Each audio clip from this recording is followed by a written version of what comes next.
Oh, well, somebody's watching. I don't know who that is, but hey, how's it going? Don't Hi, mind. I'm in my settings, and now the game's opening in multiple things, and what's happening here?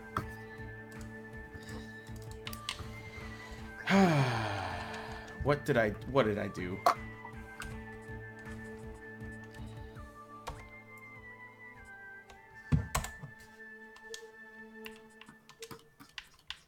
Okay, now I have 2 layers of the game. I'm gonna have to quit it and then relaunch it.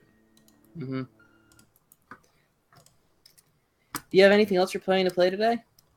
I might throw some. Oh my god, what is happening? Now it's all tiny.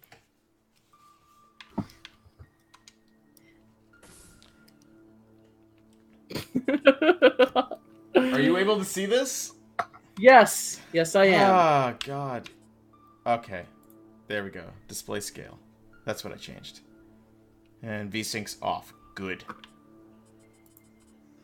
Let me go back onto Twitch and see what you look like on there, because it looks like your border is below the screen level on Hangouts. No. Well, it is auto-detecting the game. Let us see. No, the game looks fine. Yeah, it looks fine on here. All right. Yeah, it's gonna look like that on Hangouts. That's no problem. Yeah, I might also want to talk about some games that I've like watched streams of and have kind of fell in love with over the past couple weeks. Like there's this game called Unexplored that's like a roguelike, as in it's like literally like the game Rogue that the genre is based off of. Oh, okay. And then have you heard anything about this game called Pyre? I heard about it, but I still don't know what its core gameplay aspect It's is. kind of like a turn-based RPG with like a sports element. Huh. Like kind of So it's a sports team JRPG. sort of, kind of. So it's Prince of Tennis, the video game.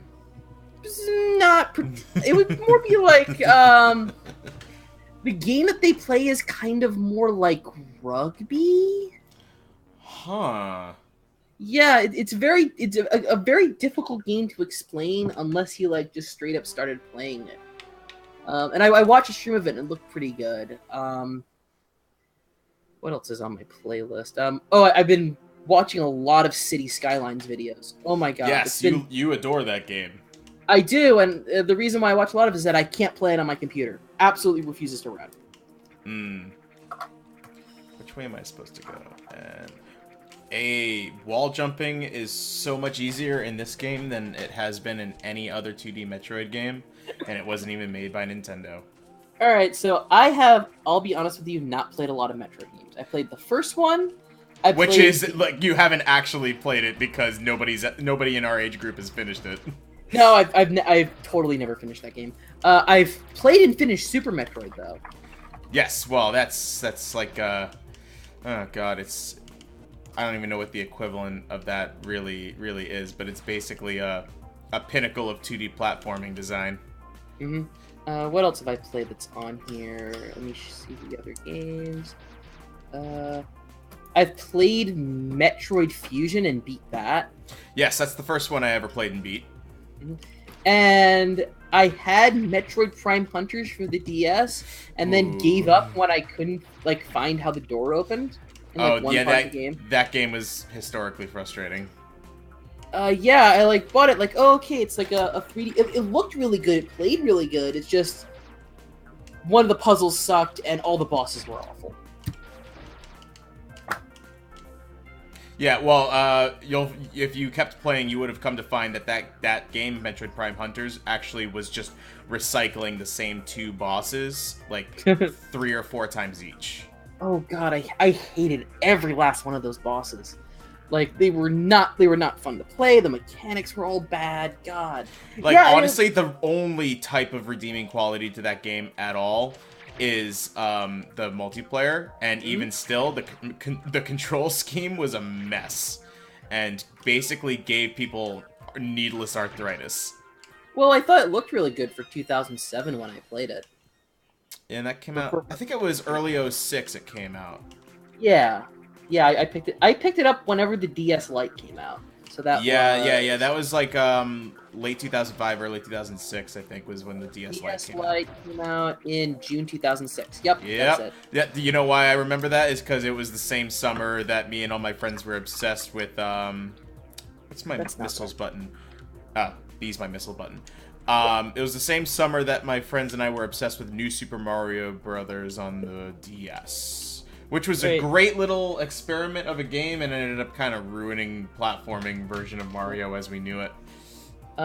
Wait, no, I'm wrong. I bought it when Pokemon Soul Silver and Heart Gold came out. So that was all the way out in like March of 2010. Oh, wow, you played it that late, huh? Yeah, I kind of got out of console video games for a long time. Mm. I did like that, those remakes of Gold and Silver. I really liked those a lot. I never even played those, and Gold was my Pokemon game. Yeah, I love those games. Like, I don't know if I've had to have written about this before, but Pokemon Gold and Silver remain the only game that I have ever bought on the day it came out. For some reason, somehow, I begged my parents, and like the only time that ever worked, and I got the game like the day it came out. And it was in an era where you could go to KB Toys or Electronic Boutique or whatever, and you could go and get the game the day it came out. Which I don't think is a thing anymore. What's that? You buying a game the day it comes out, like actually being able to have it in your hands. Oh, sure, yeah. Are you kidding? Really? Buying a game on launch day? Yeah. Absolutely. Dude, So there's like midnight events. No, like it actually being available for somebody to buy. Oh, yeah, well, it depends on where you are. But it depends on stores, like in terms of retail, it depends on like a store gets a certain number of copies.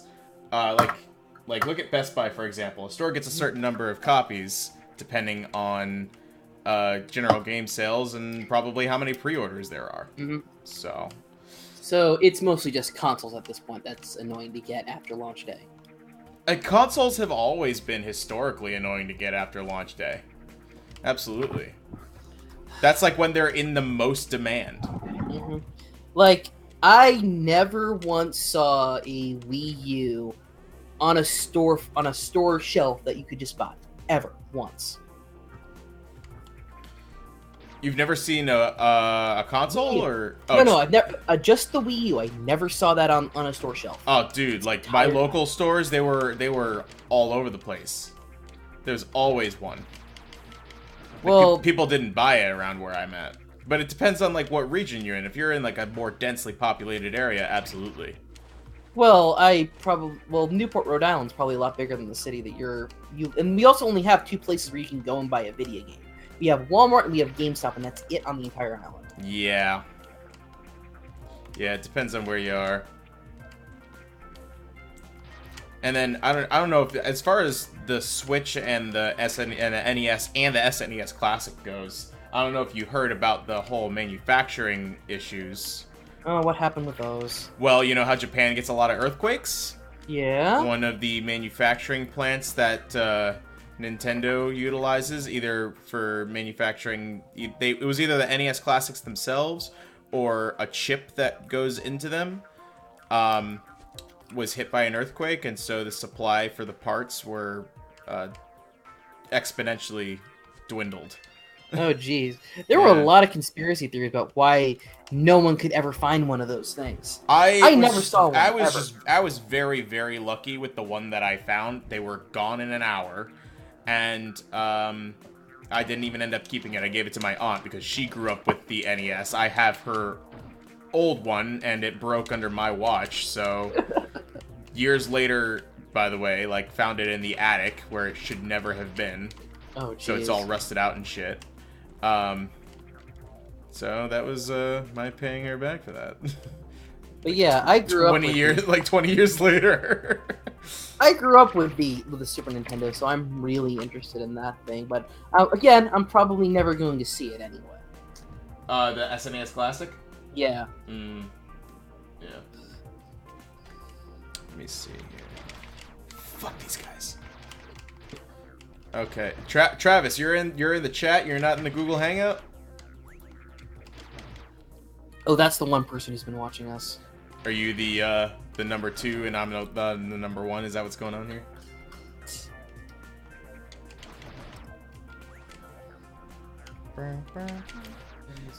Yeah. I hope Travis joins the Hangout because it sounds like he had some interesting grievances about Destiny 2.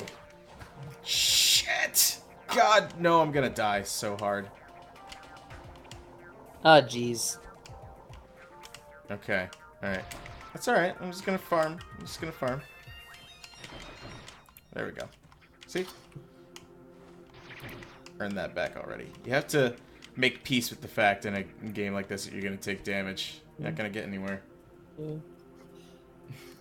When you actually start recording, I'd actually love to talk about the games I've been managing to play on my computer that I didn't actually wind up but never intended to be a games machine, and how many games that you can play on like a laptop you can buy at Walmart. So it's surprising. Oh yeah, dude.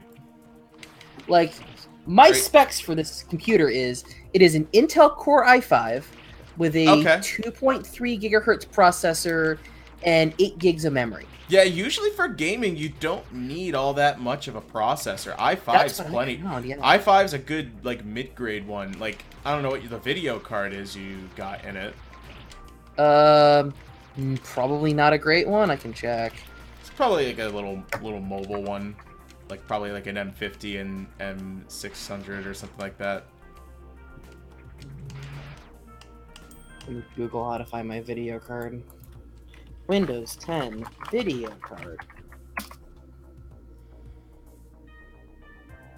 Gotta check what video card you have. Control play, display, control panel.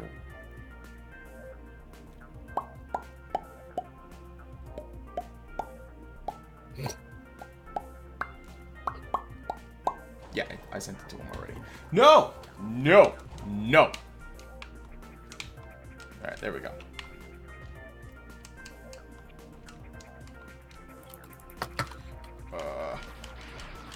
Dude, playing Persona 5 and then writing that article I did this past weekend about Persona 5 really has given me all the kinds of nostalgia for high school that I would never have experienced from an actual high school.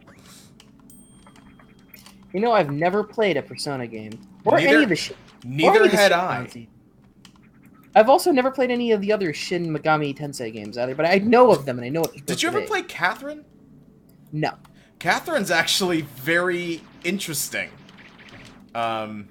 It's very weird and may already be considered a little dated. But the core gameplay is actually very challenging and rewarding and super surreal. But Persona 5 is my first time with a Persona game at all. I really kind of just jumped into it with no context. My friend was just like, just be careful, you might get really hooked on it. And because it's a game where, like you know the whole premise, right? More or less, yeah. Yeah, so like basically, yeah, I'm trying to think of like an example. Well, like basically, it's like a high school simulator where you're walking around earning stats, doing activities, and making friends with other kids and also adults. But then you have an actual calendar. There's only like a certain number of activities you can do per day, and certain like story events trigger on certain days, and then all of a sudden you're met with these really corrupt adult characters. And you travel into a metaverse and you infiltrate their palace, which is like a manifestation of the evils in their heart or whatever. So it's like a super Animu Inception. Like, actually, though. I think all I have for graphics on this computer is Intel HD integrated graphics. Like no number on it or anything? No. Really? But, I mean, I can run Skyrim no problem on this. Yeah, like on just like the standard quality or whatever. By turning off shadows, it's fine. Oh, okay, yeah, so like the textures don't have to be compromised or anything. Yeah, that's pretty much all it does. Oh, But your computer could probably run this no problem if you really wanted to. oh I yeah, I yeah. don't have the bombs. This should run no problem at all, like super easy. But in turn, I'm not much into super graphics intensive games, anyways. Yeah, I've never really been into playing a game strictly for that. You know, like good. And I'm also not very much into FPSs at all, at all. Mm. Well, I was So- gonna say, like Uncharted. I love the Uncharted games personally. Mhm. If anything, for the subject material, and for the characters and for the way that they translate cinematic style to gameplay, but certainly not the graphics. The graphics get dated. Like Uncharted 3 doesn't really look spectacular because the standard keeps changing, but the art direction's great. Yeah, like the most graphics intensive game that I probably have on my Steam that can run on my computer, is probably Skyrim. That's Yeah. about it. Well, it's 6 years old, so it makes sense. Yeah. But yeah, like the rest of the stuff I play is stuff like Torchlight 2 I love, and I like stuff like Downwell and I love Downwell. It's really I have that on my phone too. It's a really great game. Did I tell you that I played that at PAX the year before it came out? Oh wow. Yeah, at PAX East. The developer's just like this crazy Japanese dude, and all he had was a banner, 2 phone demos that were like plugged in for power, obviously, and just like your standard gray plastic like fold out table with like his Twitter handle written on a piece of paper. And I remember I played that, and I told him directly, like, I like this. Like, it reminds me of, believe it or not, Metroid 2. And the reason I say that is not because I'm playing this. Hey, Chris. This is you're speaking with Ryan, our music editor. Hi. This is my cousin. This is my cousin Chris, the New Yorker duplicate of me. Yes, I see the resemblance. But yeah, Downwell. Chris, you might have to turn your mic level up a little bit. Okay. On it. Let me see. But yeah, the verticality of Downwell is very much Metroid 2 is probably the most vertically cavernous of all the Metroid games because a lot of it is tunnel crawling, but a lot of Metroid 2 specifically is jumping up and down, which you kind of see a little bit of a hint of in this even. This version, but more so because it looks more so like Downwell, because Downwell also looks like an original Game Boy title. With like a 2 or 3 color palette. Is it louder now? Yes, very clean. What Okay, are good. some like for someone who like really isn't into games, I still have 180 games on my Steam library. Yeah, that's how Steam works. And I've played maybe under half of them. Okay. Let me see. I have 195. Mostly played Skyrim. Yeah, well, Ryan was just talking about Skyrim. Yeah, because it's like the most graphics intense. Like it's like the I have a very basic laptop. It's like Intel HD graphics in i5 with a 2.3 processor. Did not buy it with intent of playing video games on it, but it can run pretty much everything I throw at it, unless it's something like City Skylines or PlayerUnknown's Battlegrounds or stuff like that. But it can run, a lot of stuff really well. Yeah. I mean, it's I guess, as newer games coming out, those older games become easier and easier to play. It's like all that stuff becomes standardized in the industry. And then, like, a lot of these games, they optimize them for older computers. Yeah. I remember the first benchmark being like Crysis. Like if your computer could run Crysis, it was like, okay, you have a good computer. Yeah, like when I bought Prison Architect, when I bought it in like a Humble Bundle, it would not run on my computer. And then when I picked it up like a year later, when they released the full version, it ran like a dime, ran like a total charm. What's the current game that the industry's using for benchmark tests right now? It seems like it's kind of like City Skylines. like actually. You need a really good computer to run City Skylines. Because it seems like, now, I watch Linus's Tech Tips a lot. What they use all the time, every video card benchmark, every gaming machine, is Rise of the Tomb Raider, which I find to be an interesting choice. But maybe it's because it's the level of detail visually that like Naughty Dog puts into the Uncharted games. But there's a lot more not pixels, sorry, particle effects going on, smoother frame rates, like it runs like 60 instead of just like, you know, the 30 or the 40. It's the snow. You think it's the snow? It's the snow. Hey Travis, how's it going? Hi Travis. Hey, I was trying to find a good time to come in, and that sounded good enough. Yeah, it's all right. I can't pretend like I know enough about why the benchmarks are what they are. So. And what's the other one? What's the other tycoon game that like takes a like a really crazy computer to run? It's tycoon game, like Planet Coaster. That's what it is. I was gonna say a Tropico. No, like, you need a really good computer to play Planet Coaster. Like it's super graphics intensive. What it is. Shit. Travis, have you played this thing?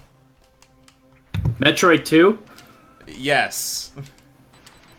Oh man, I actually have the Game Boy copy of it, the original. I did too, and I don't know what happened to it. I actually ended up completing this game. I 100%ed this game with the $6 copy on the 3DS. Mm-hmm. Yeah. Which is cool because it allows you to do the color switch that was on the Game Boy Color. Yeah, I actually have it too. I'm a little mad that you can get it in some of the collector's editions for Samus Returns. So I'm like, I already have that. The same copy? on my 3DS. Yeah. What collector's editions are there other than the one with the CD, though?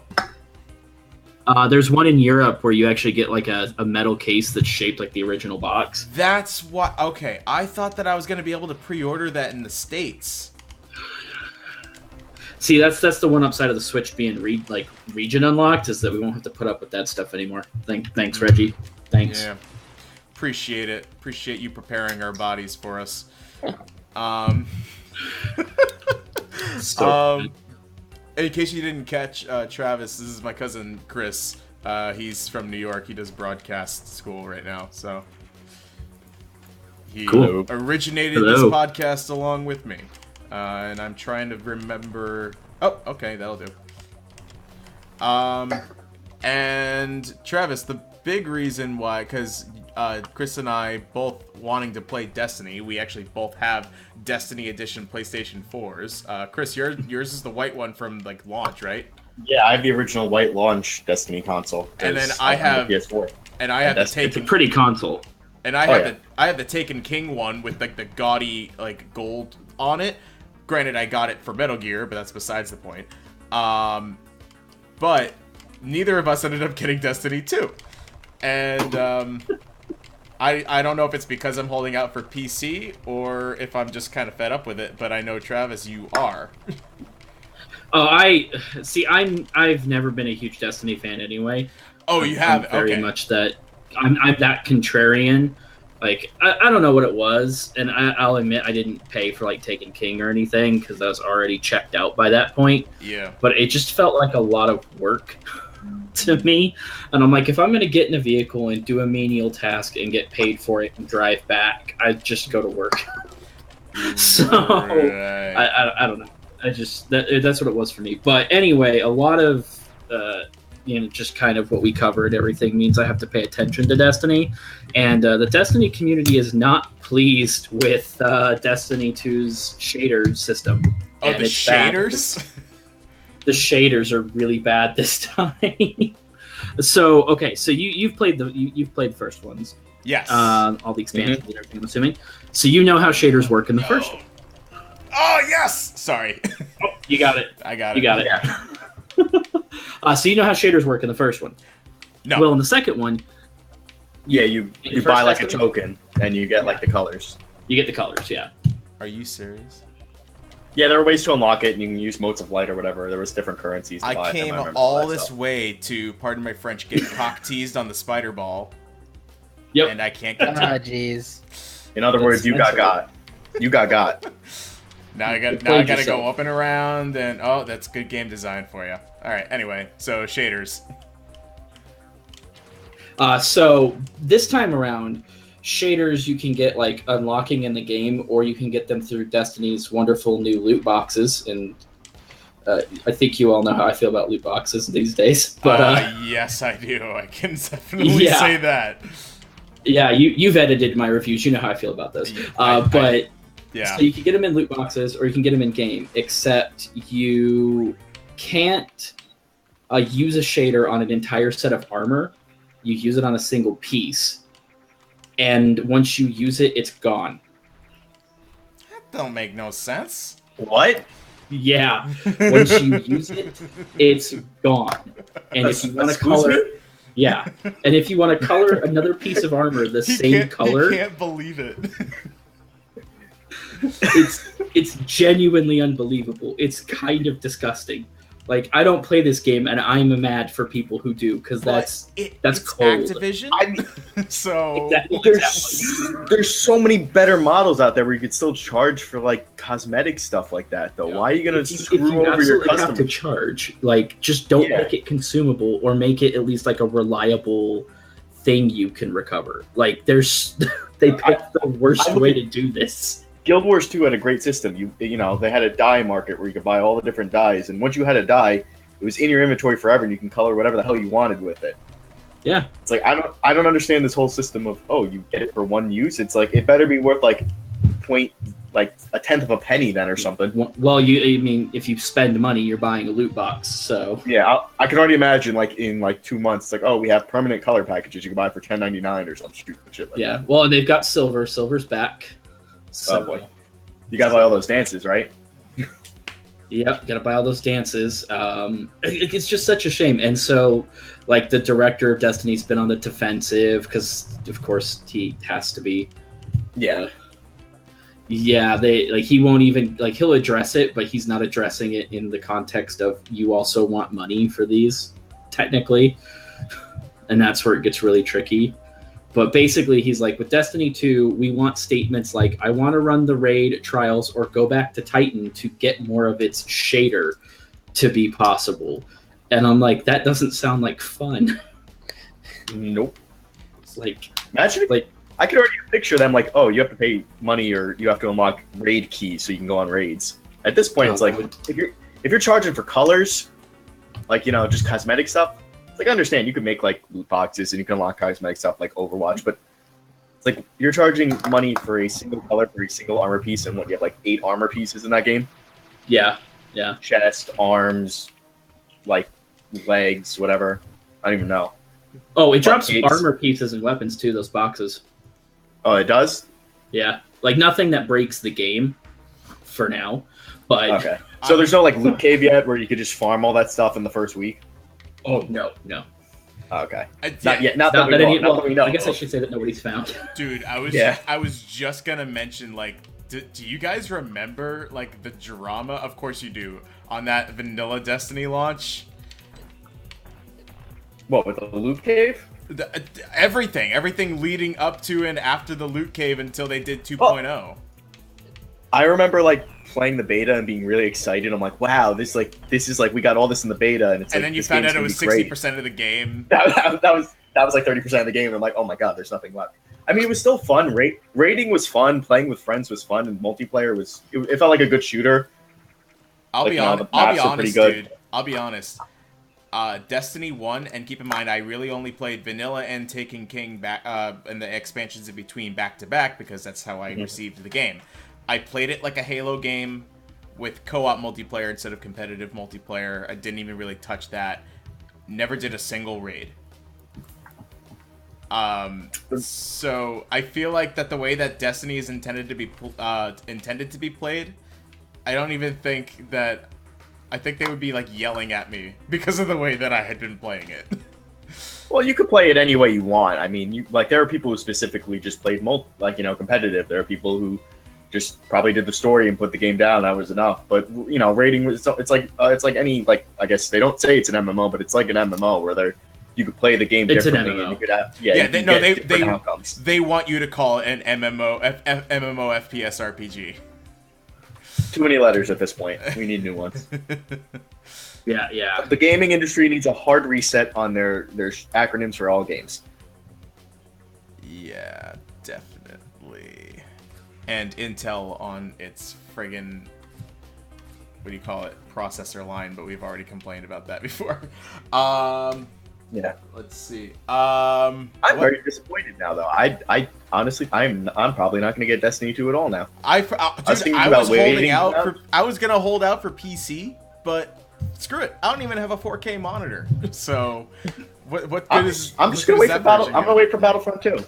Hey, I'm wait for Battlefront 2. speaking of games that I went, screw it, I'm not buying this game now. How about Sonic Mania's DRM? They got Yeah. cracked like 2 days later. Yeah, Oh, like God. what? So if it's not even, so what did they delay it for in the first place?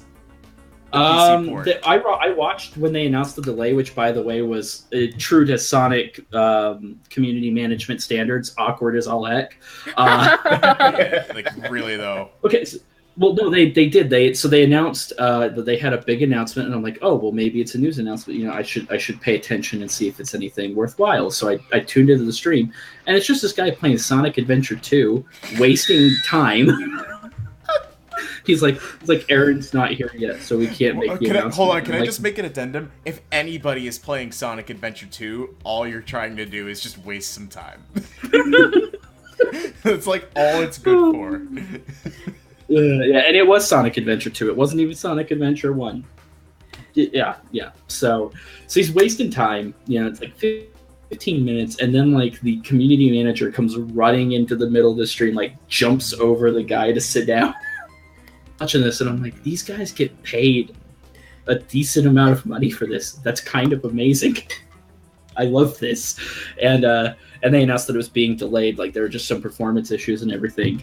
But then it launches with Denuvo, and it's like, what did you do? Like, how did you find a way to mess this up already?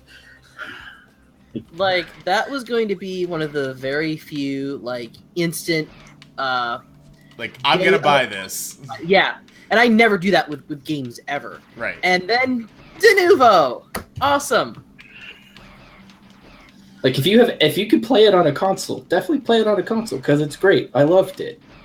Yeah, that's why I'm going to wait until I eventually buy a Switch in, like, 3 years to play it. And then the next Nintendo is announced. Yeah. Ooh. Oh, I hope it doesn't turn into that where we get new consoles every 4 years. That'd be so painful. It's been like that though, like every 5 years. Now, here's the other thing: like people are already talking about PS5 rumors, and I already feel like I have too much of a backlog on PS4.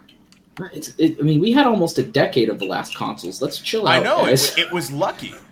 Those were like a one-off. Like usually those consoles, it's like a oh Jesus. They got good too. Like that's the thing. Like there was actual progression. Like you wouldn't have gotten a Last of Us at the beginning of the PS3's life. Oh, absolutely not. Like, I don't know. Although there was a point where for almost a year, the only thing that there was to play on the PS4, if you recall, was a remaster of The Last of Us. The Last of Us. And Assassin's Creed 4. And that's why I laugh at people like the Switch has too many. The Switch has too many ports, and I'm like, well, at least people didn't already play the crap out of those games. And then and then the broke as fuck Battlefield 4. Oh gosh, yeah. Yeah, that was at launch for PS4, if you recall. Which actually reminds me, when mentioning ports, one of the news things that I was going to mention, we could talk about other games that we've been playing, obviously, still, but this stood out to me. Rockstar made an announcement today that they're going to be doing remasters on L.A. Noire from, what was it, 2011, 2012? 2011, I think. Yeah, it's an older game. But newer than Red Dead Redemption. So what gives? There's this big push last year.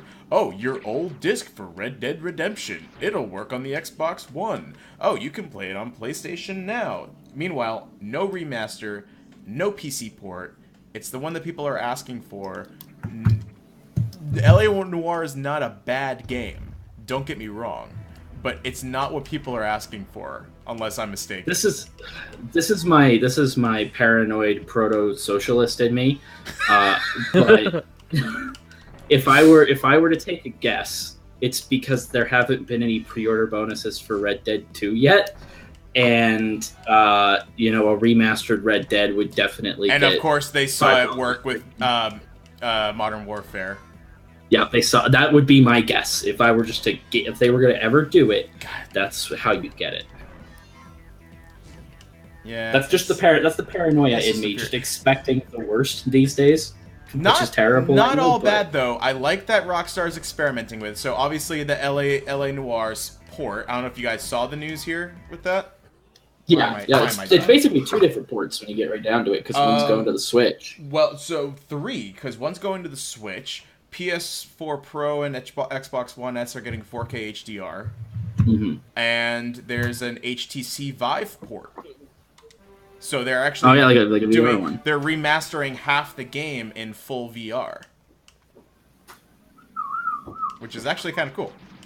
I don't know who's going to care for it, but it's kind of cool. So, some people like VR. Did any of you guys... Chris heard my entire half-hour rant about it one night, but I don't know if you guys heard that rant at any point.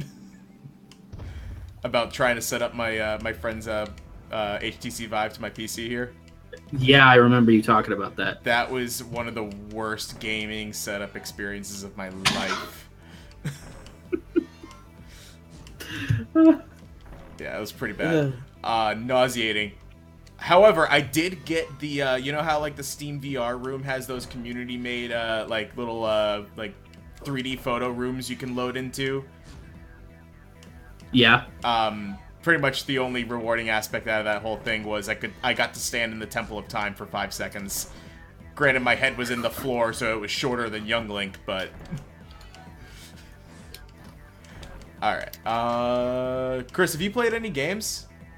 No, I was away for the weekend. Oh, okay. And I was dealing with fantasy football because that's around the corner. That's a game. That's a game. The new Madden. You can count the number of grass tufts on the game now. No, fantasy football. Like, I was trying to draft a team, and then Yeah. Not Madden. Oh my god. I need an energy tank wicked bad. Maybe I can backtrack and find one of those. Travis, have you played any games, old or new? I'm playing Mario Rabbids right now. Yes. As we speak. Review in progress. On the Switch. Yeah, review in progress. I'm working my way through it. I'm taking my time because that paranoia in me is like, where's the microtransactions that Ubisoft's going to sneak in a week after all the reviews drop? Like they did with Rainbow Six and For Honor. They're going to charge you. I'm waiting. Though I will say it's kind of like super surreal. Yeah. You mean like a weird Mario shooter game? You mean? It takes hopefully I get away with this. It takes just the piss out of Mario. Like you kind of assume him to be like the sacred thing because his place in game history and everything. It doesn't care. Like, I've had some really, really inappropriate puns and stuff going on in this game. I mean, it's kind of hard to believe, but I love it. Mario's just kind of giving up, man. He's like, I don't know if you heard, he's not a plumber anymore. He left his original career to go pursue his dreams. That doesn't surprise me because, like, he's been everything. He's an Olympian somehow.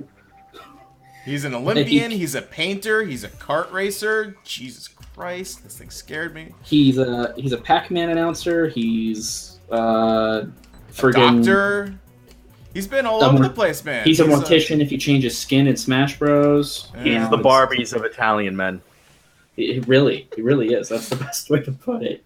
No, it's kind of amazing though because this game doesn't really care about like preserving legacy or like bad mouthing Mario or anything. Like he has more personality yelling at these stupid rabbits than he's had in most other modern Mario games outside of general concern and smile on his face. Like there's expression and words coming out of his mouth like no, or like it's not anything like deep, but it's like, oh, they've probably gotten away with more personality on Mario than Nintendo has.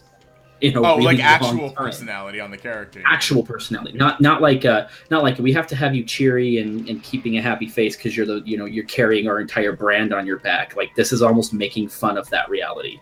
Kind of like how Kingdom Hearts has Mickey Mouse being all real serious just because they can get away with it. Dude, that's my headcanon Mickey. Yeah, he's a better Mickey than the actual Mickey Mouse. Which actually, because I always draw, in terms of running business and having these family-friendly IPs but appeal to adults and all, I always compare Nintendo to Disney in a lot of aspects. Oftentimes for the IP, but also the way that they run business and they treat their IP. But I find that, like Mario Rabbids, Nintendo's been much more open lately, and then Disney's actually, like, freaking cleaning up shop. Like, what was George Lucas's phrasing for them? It's something very it was something very anti-Semitic. He called them he called them white slavers. And then now they ditched Josh Trank. They did reshoots without Gareth Edwards on Rogue One. They canned Lord and Miller. That's where I got real annoyed because if there were any like, dude, I would watch an movie. Ace Ventura Han Solo movie for the record. How could that not sound good? And then, oh god, this Colin Trevorrow granted for the best, he's terrible, but yeah, Jurassic World kind of had it is coming. A travesty. Book of Henry and Jurassic World were a travesty. But my point being is, usually Disney's had been pretty open in the past, but since their Star Wars acquisition and Star Wars being, a guaranteed hit, Marvel being a guaranteed hit every time, it seems like that they're actually going very Nintendo on their business tactics right now, where it's just like everything behind closed doors and just micromanage the shit out of. Which is really weird because you even see people who are directing Marvel films taking pot shots. But then, like, they're doing that with Marvel too. Like, look what happened with Edgar Wright. Oh well, yeah, but I mean, you have Taika Waititi. Just today on Twitter, like people. Oh like, yeah, totally trolling the. Was he trolling the timeline chronology or something like that? He was trolling Disney. Honestly, he's like, no, I like to finish my movies. They'd fire me in 2 days. Like that's. Like even among the Marvel directors, there's a I don't want to work on Star Wars thing going on here, and that's kind of weird to me. So you gotta wonder what's going on with Lucasfilm instead of maybe Disney. I don't know. Yeah, like I genuinely wonder what the hell is going on over there. It's probably the most stressful job in the world right now to be a director for Star Wars in general, just because one, they don't want it to become a prequel movie. They don't want that backlash from the audience. They don't want to become a laughingstock. So I think they just play everything close to the vest and try and keep it as safe as possible. They don't want to take risks. They want to like go by the book of like this is a basic story path that we're going to tell for each of the movies. I guarantee you it's going to be a beat for beat redo of Empire, and then everybody's going to watch it and be like, okay, sure, and then the fans will complain a month later like this, like Force Awakens did. So who is it? Who's right. Ryan Johnson's doing it? Yeah. Is that correct? Because I remember him saying, he goes, this movie's, he specifically said it's not going to be beat for beat Empire. It's going to be different. Yes. So, I mean, I think I have more confidence in him than I did in J.J. Abrams, though. Yeah. Honestly, I think both of them working, if they want to go with the director they like. Ryan Johnson said he'd love to do another Star Wars movie. I think maybe Disney could just put J.J. and Johnson together. Because J.J. did a good job. I think, even though the movie's like, kind of a rehash of old and things that we like, it was still probably the best Star Wars movie to come out since Return of the Jedi. I think it still had a lot of, like, just the new concepts it was introducing were new enough to make it work. It did well.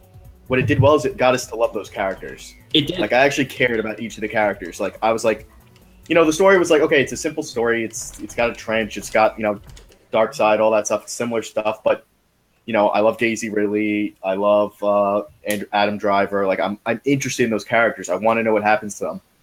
And it's like the original cast is there, but it's like I've fallen in love with these new people. I've only seen them in one movie. You know, if they want to Yeah, I'm like, definitely looking.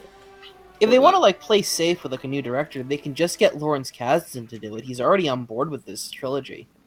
I think there are rules about why he's not doing it, like why he didn't take over Han Solo. The I think they have, scriptwriter, right?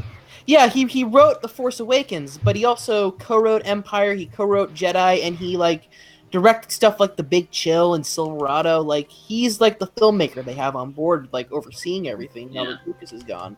Yeah, and you definitely want the touch of the director of Dreamcatcher. But no, I think there, at least for the Han Solo movie, there was an Academy rule, like because Lord and Miller were part of the Academy as well, that like Kasdan couldn't take over, otherwise it would potentially be some sort of union violation. I think I'll have to look it up. I'll just look it up. I think it was very similar to something that happened when Clint Eastwood took over one of his movies in the 70s. I want to... Which movie was that? It was... There we go. Yeah, Screen Rant had something about it. Yes, the Directors Guild. It forbids replacing departed directors with another member of the movie's creative team unless there's an unforeseen emergency. So because he's so close to the project, he can't do some of this. So I imagine that might be why he didn't just jump on one of these artists. And the movie where that started to come into effect was The Outlaw Josie Wales. Clint Eastwood took that, like basically took the movie over from Philip Kaufman, I think. And they created this rule so no one would ever do it again. Huh. Movies. The more you know. Okay. Did you guys see? Yeah, we this, went way off there. No, it's totally okay. I just remembered that I had a couple of different news things. Did you guys see this stuff about South Park? Oh my Lord in heaven! Okay, I want to hear 20 opinions. minutes ago. I want to hear opinions about this. Okay, How here's an much- opinion. I hate South Park. That's Okay. a fair opinion. It's a fair opinion. Travis, how do you feel about South Park? Okay, so I will admit I used to watch the show pretty devoutly as when I was younger. I think over time it has become significantly more bitter as the creators have become less the counterculture and more get off my lawn people. That's pretty legit, yeah. But I will say, watching this, the only thing that was really going through my mind is, I bet you nobody asked a black person how they felt about this at all during the development. I guarantee. The only silver lining I found was, like, do they mean it for the humor and the way that people are reading it? Because, obviously, because in the positive end, they are allowing completely open gender identity. I didn't watch the clip, so I don't know if there was a punchline made out of that either. There's a punchline. The main punchline is the skin color thing, but it's not an actual difficulty. The joke is just what it looks like.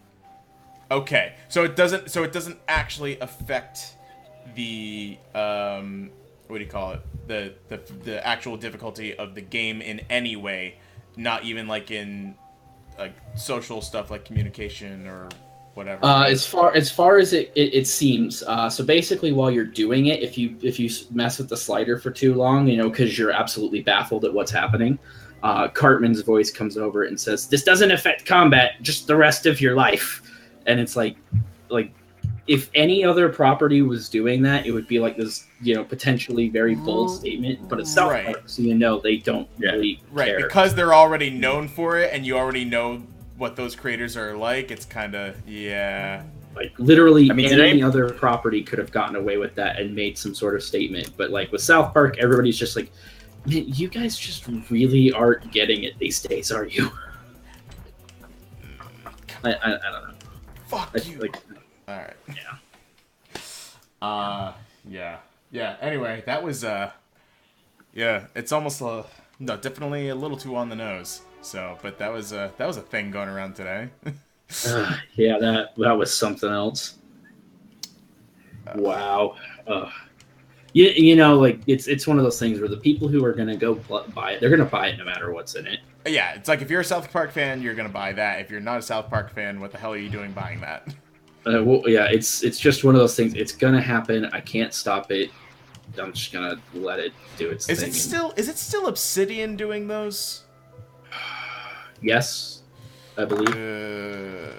And this game's been delayed how many times? I'm actually like that was what I was interested in. Is for a while there, it didn't look like it was gonna make the fiscal year, and I'm like, what do you think? Like, what law do you think they violated that they have to somehow like cut out of the game? Like, what law? There has to be something. Like, has it been delayed more than the first one, which I believe was caught up in the THQ bankruptcy? Oh, that's right! It was. Yeah, I remember it the was. first one came out for 360 and PS3, like after the next generation came out. Yeah, right. It was supposed to be a THQ published game. They went under, and Ubisoft had to pick it up. Obsidian almost went under during that. Well, hasn't Obsidian kind of gone under a couple times? Almost, but thanks to Pillars of Eternity, they're basically set for life. Yeah. I'm reading about the development of that right now. Of Fractured So I remember Butthole? playing that game. No, of Pillars of Eternity, but Oh, it okay. mentions Fracture. It mentions the first one, Stick of Truth, because they were developing it at the same time, but they weren't sure if Yeah, they this- were ever going to get to ship it because of THQ. The Stick of Truth just felt like a very long South Park episode. Like, Yeah, and you know what? Was it like 100-hour South Park episode? Basically, You know what? it was Though, like if that's what people want, but more power to you. I guess. Ugh. Just don't make it a PS Plus game or something, so I have to have it in my library. I'll be okay.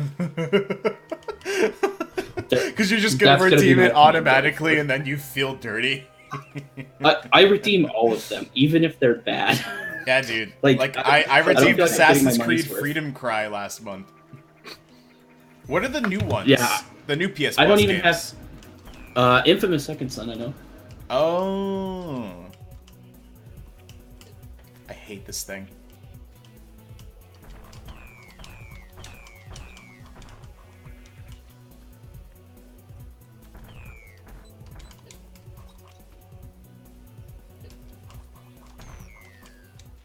Sweet. Did I lose you guys? No. Okay, cool. I just wanted to make sure. Oh wow, the summer sale's up on Humble Bundle. Oh, really? Yeah. Well, they were doing that that hyper value thing for a little while. Yeah. Anything good on the summer sale there? Nothing on my wish list is off. Rocket League is $11.99. I'm surprised that game's not like free to play yet. Oh wow, Rogue Legacy is $2.99. If you haven't played that, that's definitely a That's a pickup. great game. Slime Rancher is $13.39. Day of the Tentacle Remastered is $2.99. Goat Simulator is $2.49. If you still haven't played that yet. I feel like Goat Simulator is not even really a requirement to play. All you need to do is just watch a half hour of it and be baffled. Universe Sandbox 2, which is almost never off anywhere, is 25% off. Nice. Retro City Rampage is $4.49. Her Story is $2.99. I didn't like Her Story that much. I didn't finish it. I liked it conceptually. Yeah, but it just didn't come together for me that well. Freedom Planet, which is probably the closest thing I'm going to be playing Sonic Mania on the PC for, is 50% off. Bunch of Jackbox games are off. The first Roller Coaster Tycoon is $2. Super Hexagon is $1. Dude, Super Hexagon. That was like one of my first Steam games. Yeah, same. What else is in here? All right, guys, I got to drop. All right, dude. Thanks for joining us. Yeah, sorry to ruin Destiny for you forever. No, it's all good. I'm glad that you saved me the $60 at the end of next month. And then you saved my GPA there. Take care. Good to meet you, Travis. Yes, I think this is the first time we've actually talked. Yeah. Yeah, So so this we'll is have to have you drop in and out of here more often, kind of do an airing of grievances. Yeah, ruin games for me. Don't ruin Battlefront 2. I want it to be good. No, I want it to be good as well. That's all I have for me. Right now. That's all I have. want to believe in that. I want to believe in Inferno Squad. Shit. I need it. All right. I will talk to you guys later. Cool. Later. All right. The only other couple of things I got is we already talked a little bit about those Nintendo holiday lineup, which was all RPG games.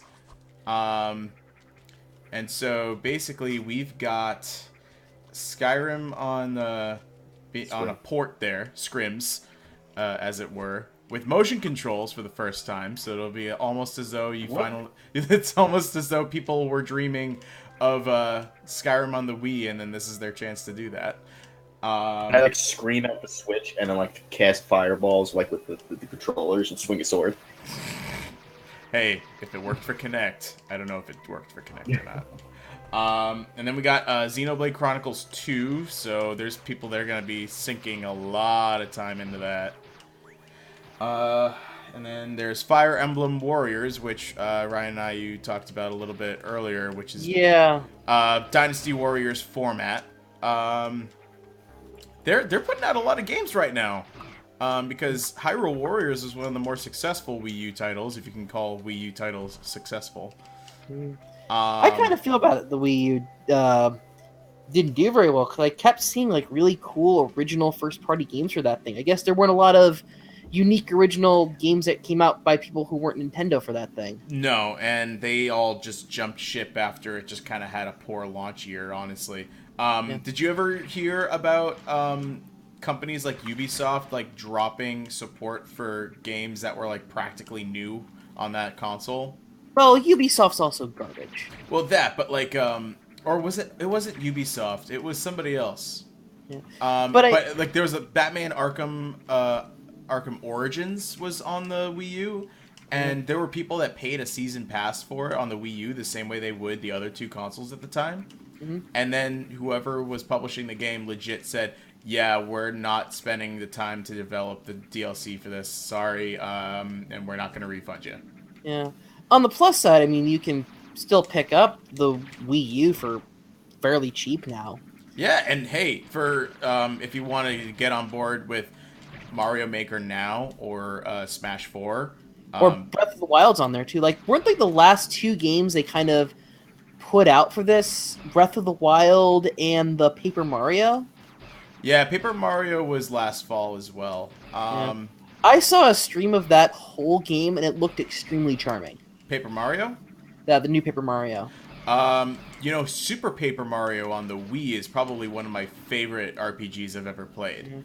It was like a nice little story-driven puzzle platformer RPG with the rotation mechanic.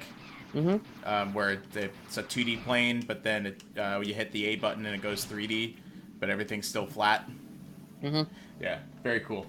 But then, so in regards to the holiday launch, it seems like Nintendo's taking advantage of the fact that we're playing full-fledged console games on a portable platform, which is awesome.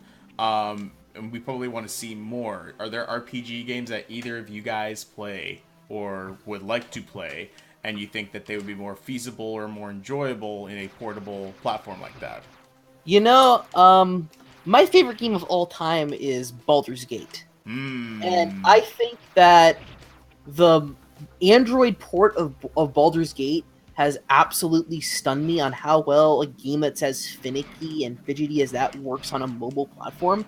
So I'd love to see the remaster of Baldur's Gate on the Switch, even though that will probably never happen. I want Nintendo to finally make a Pokemon RPG game on a console. Oh yeah, wow. Well, they are developing it. They announced it. That's what I mean. They announced it, and I want it. I want it to be like multiple regions.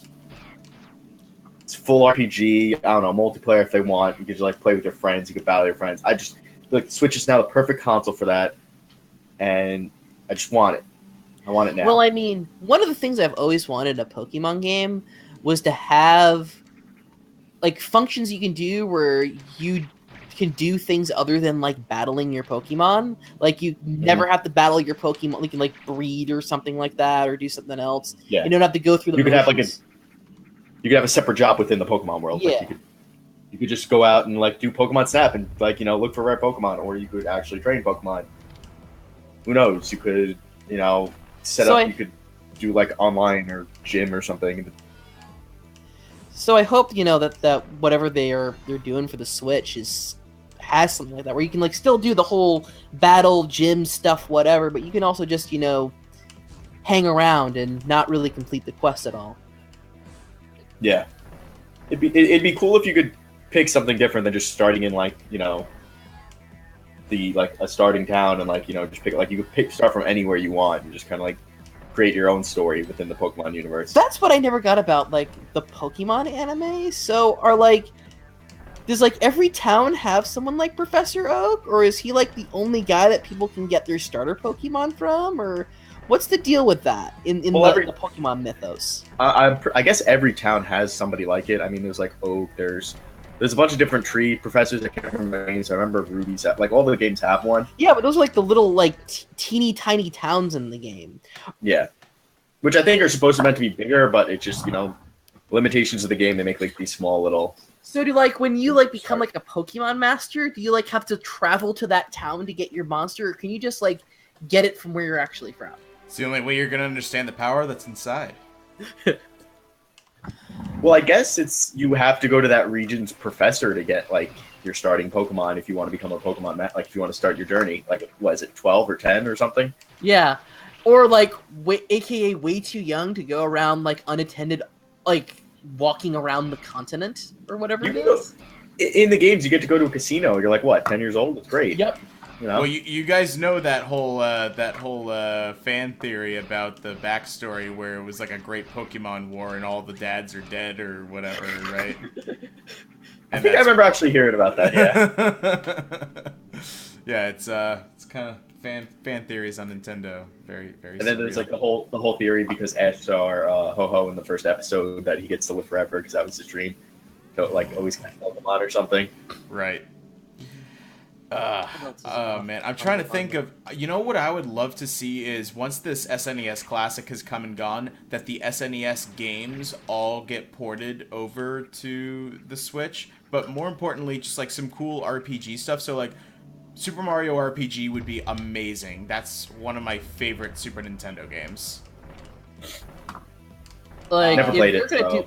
If they're gonna do that, like if they're gonna put Earthbound on the Switch, I'd love to see an actual American release of Mother 3. I'm sure. Well, they should do like a whole trilogy release. I mean, that would be ideal, but I don't know. Maybe they'll do them one at a time. I think they now realize that people do actually want to see Mother 3, or I don't know. And because they put out worldwide in 2015 the first Mother game. Which I've been playing for years because they had that unreleased like official English translation of the game that was floating around ROM sites. Which they're doing now technically with Star Fox, so they're kind of getting on it a little bit.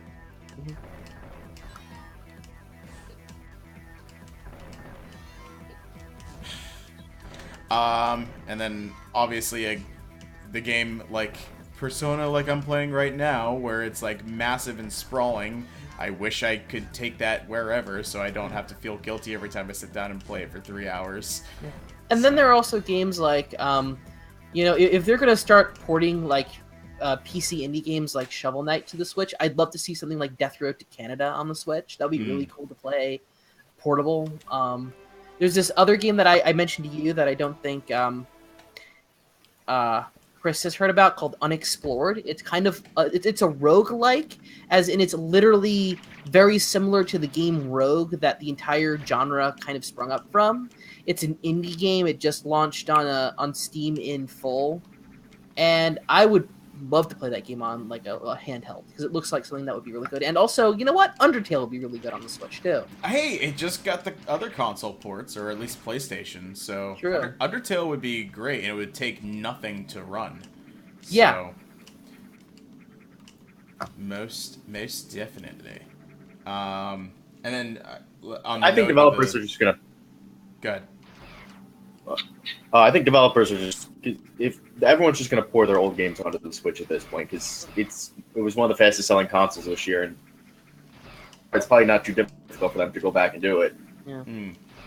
Well, like, and I mean, it's not like they don't have to new games for it right away, but old games like I'm sure I'm surprised there's no like Assassin's Creed on it yet or anything like that. Yeah, well, Just any release everything games in like their what was that library first at one this that you point. mentioned, Ryan? What was that first Shovel one? Knight. No, before the one that was on Android. Baldur's Gate. Baldur's Gate.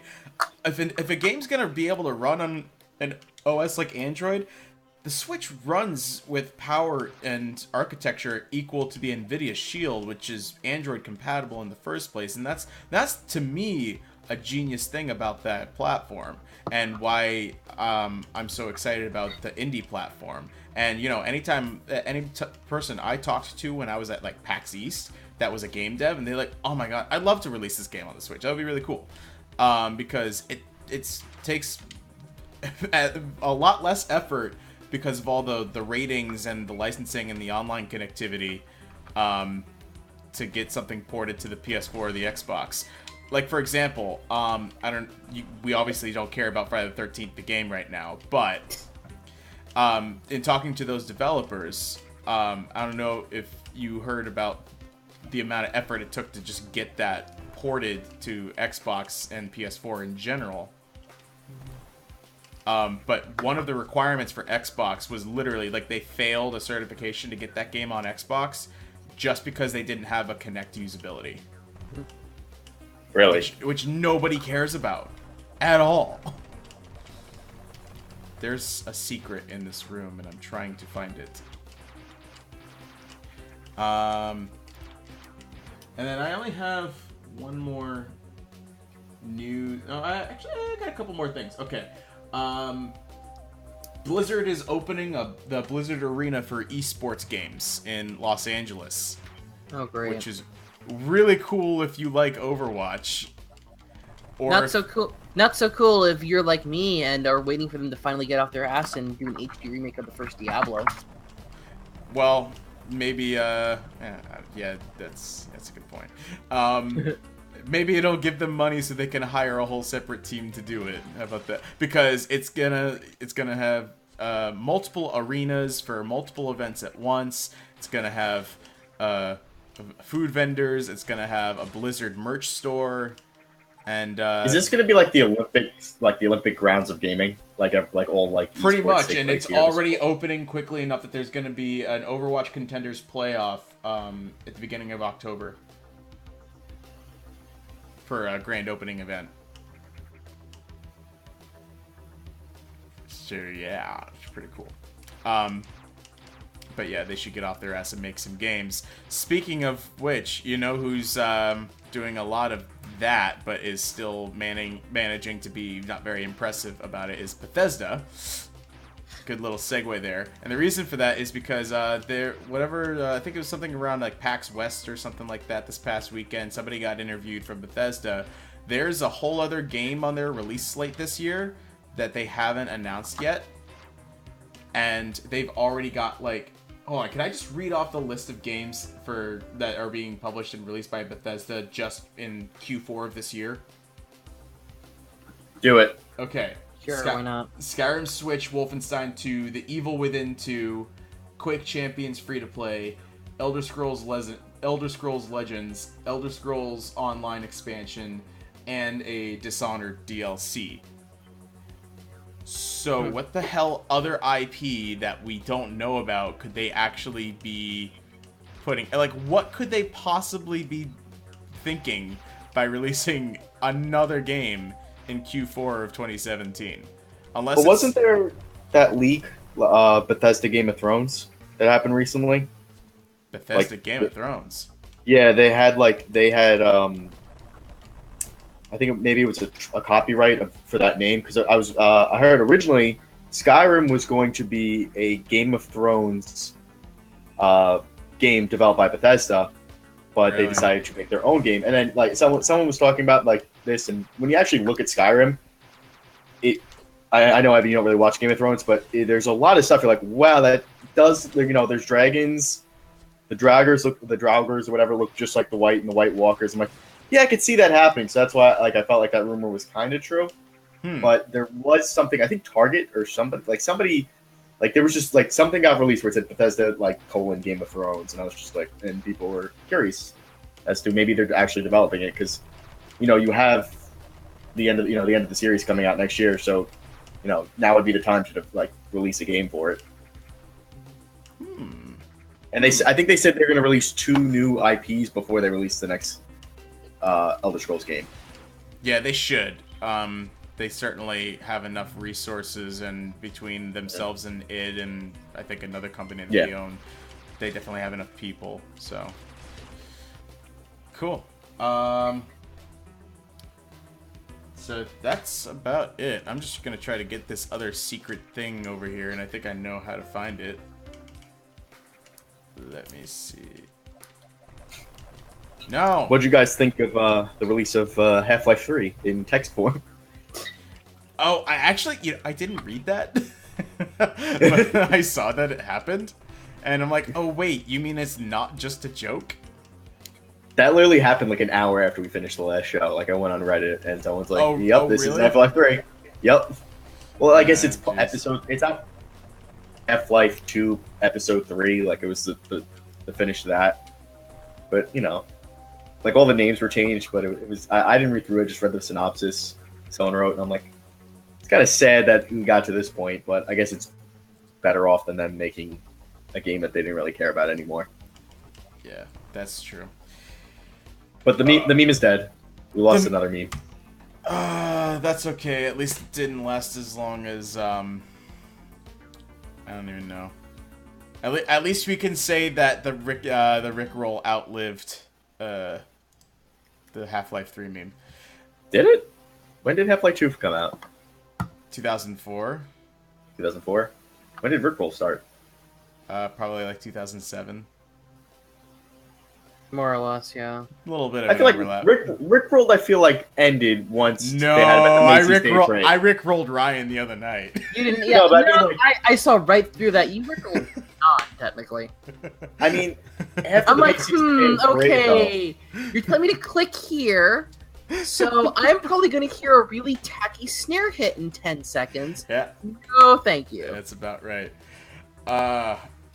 Anything else game related that we gotta add? I think we hit all the marks this week, so. No, I think we're good. Apparently Destiny's not good and you're gonna pay a lot of money for nothing. Sounds great. Let's not give Activision any more money. Sorry, Bungie. I feel like Bungie's like you're watching your best friend go down a dark path. Yeah. Like after like Halo being my favorite game through like my youth and teens. I played Destiny, I was like, okay, I see it's there, but now just hearing all this microtransaction and all this other stuff, I'm like, oh, if they've fallen so far. They have, certainly. Ryan, do you have anything to add? I have a new episode of my podcast out that came out this morning. Yes. Is it This Is Pop, or is that the other one? This is Pop, yeah. Which is my my podcast on where we go through the discography of select artists, and we did Steely Dan this week in light of their guitarist and bassist and co-songwriter Walter Becker's death on Sunday. Cool. So we have that out on the site. Another great gone. That and then ooh, that's kind of a weird segue, but I did want to mention once you pitched your podcast, we have a Patreon now. Yep, I don't worry. I mentioned that in my podcast with an equally weird segue. Like, oh, it's sad this person's dead. Hey, give us money. The Young Folks has a Patreon page now, so if you already like the broadcasting and the news writing that we do, and you're watching or listening to this, awesome. If you've gotten far enough into this podcast, you probably have enough confidence in our ability to provide content for you. So being a patron with us would be really, really awesome. You get your own exclusive content. You get to see probably stuff like this podcast early or even be a part of them. And then, if you're extra special, you get to be in our own little Discord chats. So, go to the Patreon website for that, and check out the website and our Twitter and such for more coverage in movies and music and games and books and music. I said music. Cool. All right.